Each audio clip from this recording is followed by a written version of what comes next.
Fala aí, pessoal, tudo bem? Para você que não me conhece, meu nome é Caio, eu sou professor de Física e aluno de graduação em Engenharia aqui no ITA, que tem um dos vestibulares mais difíceis do país, e hoje eu vim fazer um vídeo falando toda a matemática que você precisa para conseguir mandar bem em Física. Você vai ver que não é tanta matemática assim, e eu vou dizer toda a matemática, desde o nível zero até o nível militar. Então, até você que quer se preparar para o ITA, para o IME, esse vídeo aqui vai ser para você. Então, sem mais enrolação, vamos começar então falando sobre os primeiros assuntos que eu englobei aqui na famosa matemática básica, né? Então, o que um autor define como matemática básica, na prática, é algo um tanto quanto arbitrário. Eu dividi a matemática básica em três aspectos aqui. Eu coloquei a aritmética, a álgebra e a geometria. Vamos falar o que é que você precisa saber então de cada um deles. A aritmética é quando você tem contas com números mesmo. Então, na aritmética, você está falando de números. A matéria-prima da aritmética são os números. E na aritmética, você tem que saber muito bem como trabalhar, por exemplo, com frações, como trabalhar com números decimais, né, os famosos números quebrados, que nada mais são do que frações. Você tem que saber, né, como resolver expressões numéricas, qual que é a ordem certa, parênteses, chaves, colchetes e assim vai. Então, a ideia da aritmética é justamente essa, é você adquirir a facilidade em se trabalhar com os números. Você tem que ter destreza. Então, na matemática básica, eu diria que a palavra principal aqui que você tem que ter nesses três assuntos é destreza. Na aritmética, destreza em trabalhar com os números, em saber o que é uma fração, em trabalhar com números decimais, converter de um para o outro, trabalhar com expressões numéricas, trabalhar com potência. Então, isso daqui engloba também as operações básicas. Então, mais, menos, divisão, multiplicação, exponenciação e vou parar por aqui, talvez radiciação, né? Mas a radiciação não é tão necessária assim, mas saber trabalhar com essas operações básicas é fundamental. E espera até o final dessa parte que eu vou te explicar o porquê que a matemática básica é tão importante, não só para a matemática, mas para o estudo das ciências, incluindo a física no geral. Já na álgebra, pessoal, a ideia é a seguinte: na aritmética você estava preocupado em trabalhar com os números. Aqui na álgebra é quando vão aparecer as famosas letras ou as famosas variáveis. Então a ideia é a seguinte: aqui na álgebra, no lugar de você trabalhar com uma expressão do tipo, sei lá, 2 mais 3 vezes 4, você vai substituir os números por letras, e cada uma dessas letras vai representar alguma coisa. Por exemplo, você pode ter uma coisa mais ou menos do tipo x mais y vezes z. E cada uma dessas letras tem alguma representação. Na física, em particular, essas letras vão significar as grandezas físicas. Por exemplo, uma pode significar posição, a outra velocidade, a outra aceleração, uma pode ser temperatura, e normalmente nós usamos letras associadas a isso. Então, aqui na álgebra, você tem que saber, basicamente, trabalhar com tudo da aritmética, com frações, com expressões que não vão ser mais numéricas, vão ser algébricas, com as operações, mas agora trabalhando com as letras e entendendo o significado de cada uma delas. Então é basicamente a mesma coisa da aritmética, mas a matéria-prima deixa de ser os números e passa a ser as letras, passa a ser as variáveis. Essa daqui é a ideia. Além disso, aqui na álgebra, então outras ideias. Por exemplo, aqui na aritmética, se você quer fazer uma coisa do tipo 2 mais 3 ao quadrado, você vai somar 2 mais 3, 5, elevar ao quadrado, isso daqui vai dar 25. Aqui na álgebra, nós vamos ter uma coisa um pouco mais diferente. Porque, por exemplo, se eu quiser fazer a mais b elevado ao quadrado, eu não posso primeiro somar eles e depois elevar ao quadrado, porque isso daqui eu não sei o valor de a e de b. Então, nesse caso, nós vamos ter um produto notável. Então, os produtos notáveis aqui na álgebra também são coisas que você tem que entender. E entender que cada letra tem um significado. Então, na álgebra é basicamente isso. É trabalhar com a mesma coisa que você sabia na aritmética, mas agora no lugar de números você vai ter letras. E você tem que saber manipular esses caras. E por fim, nós temos a geometria. Isso daqui é geometria bem básica, pessoal. Então, enquanto na aritmética você tem que saber trabalhar com números, a matéria-prima são os números. Na álgebra básica, a matéria-prima são as letras. Aqui na geometria, a matéria-prima básica vão ser as figuras geométricas. Nesse caso, eu vou estar trabalhando com geometria plana, tá? E basicamente o que você tem que saber de geometria para física, cara, é uma coisa muito básica. Você vai ter que saber basicamente como que calcula, sei lá, o perímetro das principais figuras planas. Isso daqui é as principais mesmo, tá, cara? Então, triângulo, quadrado, retângulo, círculo, tá de bom tamanho já só isso. Eu não sei como é que calcula o perímetro do pentágono, ou sei lá, a área do pentágono. Tudo bem, isso daqui não está na geometria básica, é interessante que você saiba calcular no futuro, mas para você iniciar os estudos na física, isso não é tão necessário, até porque a geometria ela vai ganhar um map depois, que vai ser a trigonometria. E aí as coisas vão saindo de forma mais natural. Então você saber perímetro, você saber área. Alguns colocam na trigonometria, mas alguns teoremas mais clássicos, como por exemplo, o teorema de Pitágoras, que você usa para demonstrar bastante coisa. Então você saber como calcular o perímetro, a área, o teorema de Pitágoras, para, sei lá, círculo, triângulo, quadrado, retângulo. Pronto, tá de bom tamanho essas quatro figuras geométricas a princípio. Pronto, se você souber isso, cara, você já tem, né, esses três assuntos, você já tem tudo que você precisa de matemática básica para dar bem, para mandar bem na física, beleza? E vou te falar uma coisa, só com isso daqui, só com aritmética, álgebra, geometria nem tanto ainda, você já consegue estudar algumas áreas da física. Por exemplo, com isso daqui, né, com aritmética e álgebra, com esses dois caras, você já consegue estudar a parte de termologia. Talvez tirando ali a parte de ciclos térmicos, né, termodinâmica, mas grande parte da termologia você já consegue estudar. Calorimetria, termometria, gases, tudo isso, cara, você consegue estudar só sabendo aritmética e álgebra. Então é por isso que muitas vezes o pessoal começa a física pela cinemática, mas a cinemática, que é o estudo de MUV, MRU e tal, tem muito mais pré-requisitos. Se você começa a estudar pela termologia, você tende a achar mais fácil, porque aqui você tem menos pré-requisitos de matemática e assim vai. Além disso, se você sabe, além da aritmética e álgebra, também um pouco de geometria, né? Então, também tem que saber aritmética, álgebra e geometria. Aqui você já pode, por exemplo, estudar a ótica geométrica. Então, a ótica geométrica ela só pede que você entenda esses três caras. Se você saber aritmética, álgebra e geometria, cara, você já consegue fazer grande parte da ótica geométrica. Claro, talvez se você souber trigonometria aqui na ótica, isso te ajude mais. Mas é uma matéria que é tranquila também, tem poucos pré-requisitos. E por que é que eu digo, né? Isso daqui são as matérias que você consegue estudar da física, tendo apenas isso como pré-requisito. Mas esses três caras são pré-requisitos para todas as matérias que eu vou falar a seguir. E por que é tão importante que você saiba matemática básica? Pessoal, eu vou deixar linkado aqui na descrição, ou até num card aqui em cima, né, um vídeo em que eu falo sobre os três pilares da matemática. E você conseguir adquirir destreza com a matemática básica faz com que, na hora que você estiver fazendo um problema de física, você seja capaz de concentrar, de fazer o seu foco naquilo que realmente importa. Então já pensou se todo problema de física você tivesse que parar ele no meio e pensar, nossa, como que eu vou fazer essa conta aqui? Ou então, nossa, esse produto notável, como que eu faço ele mesmo? Cara, se você tiver que sempre parar, você não vai conseguir se concentrar nas ideias principais da física. E é por isso que você precisa treinar bastante a matemática básica, para liberar sua mente consciente, para focar nas ideias de fato físicas e não ter esses percalços matemáticos. A segunda matéria, então, que você precisa estudar para se dar bem em física é a matéria de funções. E, cara, basicamente, você tem que entender que uma função nada mais vai ser do que uma máquina. Então, vai ser uma coisa mais ou menos assim. Essa máquina vai receber um número, eu chamo esse número de x, e ela vai cuspir para fora um outro número, que eu vou chamar de f de x. Então a função f nada mais é do que uma máquina, você pode pensar dessa forma, é um conjunto de regras que recebe uma variável x e retorna outra variável f de x. Enquanto que na matemática, muitas vezes, você está preocupado com as funções per se, ou seja, com as funções em si, sem se preocupar com o que é que elas representam, na física isso vai mudar. Porque na física, cada uma dessas letras, x, f, vai representar alguma coisa. Por exemplo, eu vou dar um exemplo não da física, mas de uma coisa um pouco mais tranquila, para você entender que essas letras têm significados.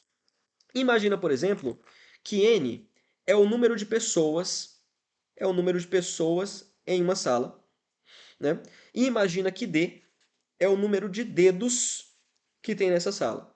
Olha, fica muito claro você entender que se eu quero calcular o número total de dedos nessa sala, supondo que só tem pessoas, basta eu pegar o número de pessoas, mas cada pessoa tem 20 dedos. Isso daqui é uma função. Nós dizemos que d é escrito como função de n. O número de dedos na sala depende do número de pessoas. E você tem uma regra. Para você achar o número de dedos, você pega o número de pessoas e multiplica por 20. Por exemplo, Vamos mudar aqui então. Eu tenho aqui o número de pessoas como meu input, como minha entrada, como meu argumento. A função agora é d e vai ser retornado para mim o d de n, que seria justamente o número de dedos. Se eu tenho uma pessoa na sala, eu vou aplicar a minha regra. Qual que é a minha regra? É multiplicar por 20. Então eu vou ter, né, se eu tenho uma pessoa, eu vou ter 20 dedos nessa sala, que são 10 dedos das mãos e 10 dos pés. Se eu coloco, sei lá, eu tenho 5 pessoas nessa sala. Quantos dedos vão ter nela? Eu coloco 5 vezes 20, que dá 100. Então você entender que cada uma das letras tem um significado é muito importante. E aqui na física, por exemplo, você tem que ter domínio, especialmente, de funções do primeiro grau, e funções do segundo grau. Então, essas duas são as principais.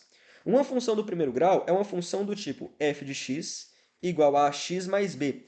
O termo máximo, o expoente máximo do x, que é a variável, é 1 e a e b são constantes. E uma função do segundo grau é uma coisa do tipo ax² mais bx mais c. Então, na física, você precisa conhecer muito bem funções desse tipo. Sabe por quê? Porque quando você estiver estudando lá na cinemática, quando você estiver estudando o conceito de funções, cara, não tem jeito. Você vai se deparar com coisas do seguinte tipo. Por exemplo, lá no movimento uniforme, você vai ter S, colocar assim, S de t, é igual a S0 mais VT. Isso daqui é uma função do primeiro grau, só que maquiada. O que eu estou chamando de S seria a posição do objeto, é o que eu estava chamando de F, é a minha função. E essa função é uma função chamada de horária. Esse x aqui é como se fosse o meu argumento, como se fosse a variável x lá, é o tempo. O S0 aqui seria o meu termo independente, seria como se fosse o B, mais o V. No MRU, a velocidade é constante, A vezes T, vezes x, né? Então você tem aqui exatamente uma função AX mais B, só que maquiada para o caso da física. Se você não entendeu o que eu falei aqui, pode ficar tranquilo. Eu só quero te mostrar quando que isso daqui vai aparecer. Então, para você estudar cinemática, você precisa fortemente de funções. Com funções, você consegue também já estudar, por exemplo, a parte de termodinâmica, que você não conseguia anteriormente. Além das funções do primeiro e segundo grau, seria interessante, talvez, né, para alguns contextos, não para tantos, né? Então isso daqui seria o mais importante, mas você tem um pouco de noção das funções exponenciais, das funções logarítmicas, e isso daqui também ajuda. Mas para um primeiro contato, eu diria que função do primeiro e segundo grau está de bom tamanho. Além do mais, dentro de funções tem um assunto super importante que você tem que saber, que é o estudo dos gráficos de funções. É o estudo dos gráficos. Então, basicamente, isso daqui é uma maneira de você representar uma função de maneira gráfica. Então, no lugar de eu escrever uma equação, eu vou escrever uma coisa que seria f de x, que o pessoal chama de y normalmente, em função do próprio x, e esse gráfico vai ser de alguma maneira. Por exemplo, se você tem uma função do primeiro grau, esse gráfico vai ser uma linha reta.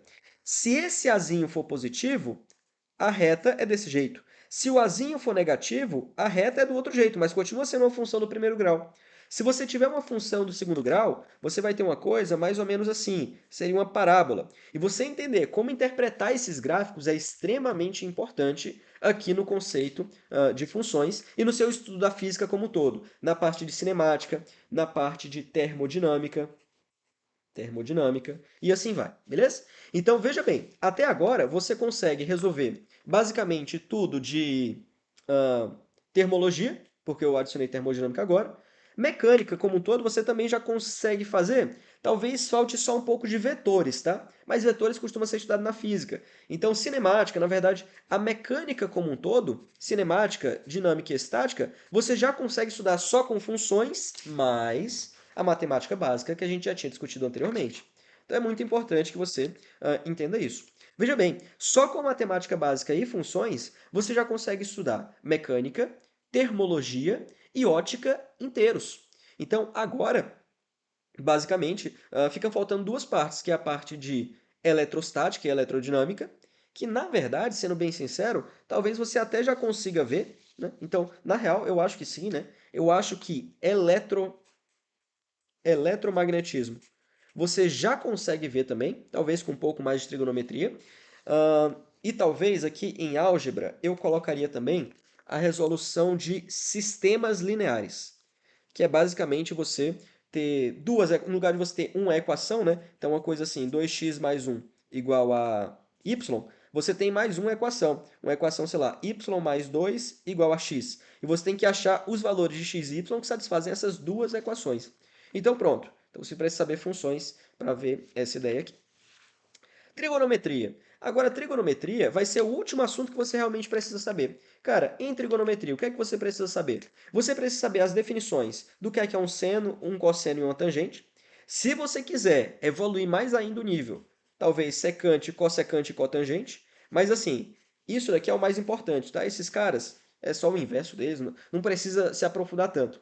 Então você precisa saber o que é seno, cosseno e tangente, saber aplicar isso nos triângulos retângulos, e também saber algumas identidades trigonométricas. Por exemplo, você deve saber que o seno da soma seno de A mais B é igual a seno A cosseno B mais seno B cosseno A. Então isso daqui é uma coisa que você precisa saber. Você precisa saber o cosseno de A mais B, porque pode ser útil. Isso daqui vai ser cosseno A cosseno B menos seno A seno B. Então isso daqui você precisa saber. Você precisa ter uma noção bastante clara. Unindo isso com a ideia de funções, talvez seja interessante também que você saiba como que são os gráficos das funções trigonométricas. Então, por exemplo, a função seno de x, o gráfico dela é mais ou menos assim. E tem uma noção de período. Por exemplo, esse cara se repete a cada 2π radianos ou 360 graus e assim vai. Beleza? Então essa é a ideia de trigonometria. Além disso, aqui na trigonometria, eu colocaria para você saber a lei dos senos e a lei dos cossenos. Então, isso daqui direto aparece. Eu vou colocar na trigonometria, você poderia colocar na geometria plana também, mas sabendo isso daqui, cara, acabou. Sabendo isso, você consegue entender o último assunto que falta, que é o assunto de MHS e ondas. E acabou. Pessoal, só com esses 4 assuntos que eu coloquei aqui, então, matemática básica, funções e trigonometria, você já consegue estudar a física do ensino médio inteira. A física do ensino médio inteiro você consegue estudar com esses assuntos. E ver que não é tanta coisa assim, mas que demanda bastante prática e bastante trabalho. Agora, se você quiser prestar vestibulares militares, eu coloquei aqui uma seção de estudo avançado, de assuntos que podem aparecer nas questões ou na teoria e que talvez seja útil que você saiba. Ah, eu esqueci de falar em que é que você vai usar a trigonometria, né? A trigonometria, por exemplo, você vai usar quando você estiver trabalhando com decomposição de vetores. Então, lá na cinemática, por exemplo, você vai usar trigonometria. Talvez eu até tenha falado errado, né? Aqui na cinemática não depende só de funções. Vou até tirar aqui, ó. Você também precisa de trigonometria, beleza? Precisa de trigonometria porque na hora que você tem, por exemplo, um objeto que é lançado com essa velocidade v0, eu vou ter aqui um ângulo θ e eu preciso decompor essa velocidade. Então a trigonometria você usa em vetores, cinemática, MHS ondas e assim vai, beleza? Ondas porque a equação de uma onda é uma equação trigonométrica e MHS por conta da própria equação também. Agora, estudo avançado. Como eu falei, isso daqui é para o pessoal que quer Olimpíadas ou Itaime. Eu diria que talvez nem para o pessoal que é AFA, SpaceX, não. É Olimpíadas e Itaime. Vamos então entender aqui. Primeiro, números complexos. Isso daqui é de certa maneira opcional. Mas o número complexo, basicamente, é um número z da forma a mais bi, onde a e b são reais, onde a e b são números reais, e esse i é a raiz quadrada de menos 1. Então, você tem uma noção bastante clara dos números complexos e saber como expressar esse cara, porque existem outras maneiras de expressar ele. Por exemplo, eu posso escrever esse número complexo, z, colocar assim, z, como sendo igual ao módulo dele, né, que multiplica o cosseno de um certo ângulo mais i vezes o seno desse ângulo. Isso daqui é conhecido como forma trigonométrica. E eu ainda posso escrever esse cara como sendo o módulo de z vezes z elevado a iθ. Onde que pode aparecer complexos para você? Pode aparecer complexos quando você está estudando um assunto que nós chamamos de ótica física, que é basicamente você estudar a interferência entre ondas eletromagnéticas. Então, interferência entre ondas eletromagnéticas, tipicamente luz. Então, quando você tem uma coisa desse tipo aqui, você vai estar interessado em estudar como que duas ondas elas interferem umas com as outras, como que elas se somam. E uma onda, tipicamente, ela é uma coisa do seguinte formato, né? Colocar assim, o campo elétrico de uma onda eletromagnética é do tipo E0, cosseno. Aí eu vou ter assim, kx menos ômega t mais φ. Se você não conhece essa equação, tudo bem, não se preocupa, eu só estou te mostrando onde que você vai usar. Só que muitas vezes é muito mais simples eu escrever esse cara como sendo o seguinte, eu vou escrever esse cara como sendo E0 vezes E elevado a I, kx menos ômega t mais φ. Porque eu posso escrever um número complexo dessa forma. Beleza. Só que esse número complexo vai ter tanto uma parte cosseno quanto uma parte seno. Então o pessoal coloca aqui, eu vou pegar só a parte real desse número complexo. Então você vai trabalhar, basicamente, tudo que você trabalhava com equações trigonométricas, só que nos números complexos. E os números complexos vão te dar uma série de propriedades mais interessantes de se trabalhar. Por exemplo, se você tem dois números complexos, vou escrever assim, ó. Se você tem um número complexo Z1, que é da forma, sei lá, colocar ρ1 vezes e elevado a i θ1, e um outro número complexo Z2, ρ2, e elevado a i θ2, se você quiser tirar, por exemplo, o produto desses números, Z1 vezes Z2, você tem uma coisa muito mais simples. Porque o produto desses caras vai ser o produto dos módulos, e quando eu fizer o produto de exponenciais, você sabe, i elevado a θ1 mais θ2. Então você trabalha tudo nos complexos, e depois, para retornar ao caso real, porque a natureza é real, você tira a parte real. Então é por isso que os números complexos eles são importantes. Existem maneiras de você estudar esses assuntos sem números complexos, usando o método dos fazores, mas talvez os números complexos ajudem você. E por fim, o último assunto é o assunto de geometria analítica.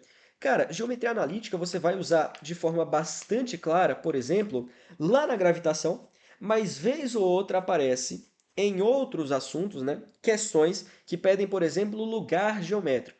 A geometria analítica, basicamente, vai ser o estudo dos pares ordenados x, y pertencentes ao plano, que eu chamo de R2.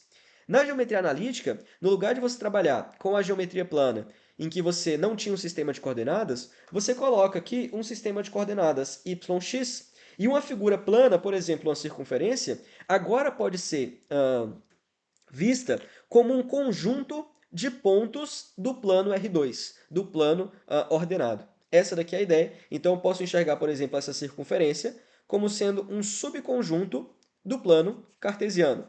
Um subconjunto do plano cartesiano. E por que isso daqui é bom? Porque na hora que você coloca um sistema de coordenadas, você pode escrever uma equação que descreve essa circunferência. Por exemplo, se essa circunferência aqui tem um raio R, tem um centro localizado no ponto x0, y0, você pode escrever todos os pontos, ou seja, o subconjunto de pontos do plano, que são a circunferência, como sendo x, vou colocar assim, x menos x0 ao quadrado, mais y menos y0 ao quadrado. Isso daqui é igual ao raio da circunferência ao quadrado. Então você ganha uma coisa a mais. Você consegue escrever uma figura plana dessa maneira.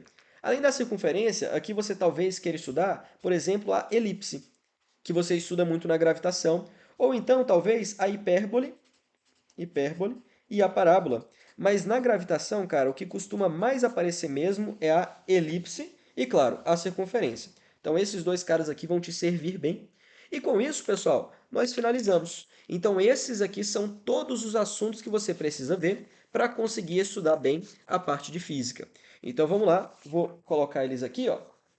Eu tenho matemática básica, você precisa saber bem, a parte de funções, a parte de trigonometria, se você quiser vestibulares militares, complexos e geometria analítica. Deixa eu ver se está dando para ver todos aqui. Enquadrou todos? Beleza. Então, esses são os 5 assuntos que você precisa ver para conseguir mandar bem. Sendo que esse cara e esse cara, eles são para o pessoal dos vestibulares militares. Pessoal, se você não é inscrito no canal ainda, eu te convido a se inscrever. Se você já é inscrito, ou mesmo que não seja, deixa nos comentários se você gostou desse tipo de vídeo. Eu, particularmente, gosto muito de ver vídeos em que o cara vai só com a mão dele escrevendo as coisas no papel e tal. São vídeos que eu curto. E aqui no canal eu trago muitas das coisas que eu curto, mas também que sejam úteis para você, é claro. Então é isso, pessoal. Muito obrigado. Não se esquece de me seguir também lá no Instagram, @ccaiobianchi. Dá uma olhada na descrição do vídeo que tem mais informações relevantes. Muito obrigado, vejo vocês no próximo vídeo. Valeu, tchau!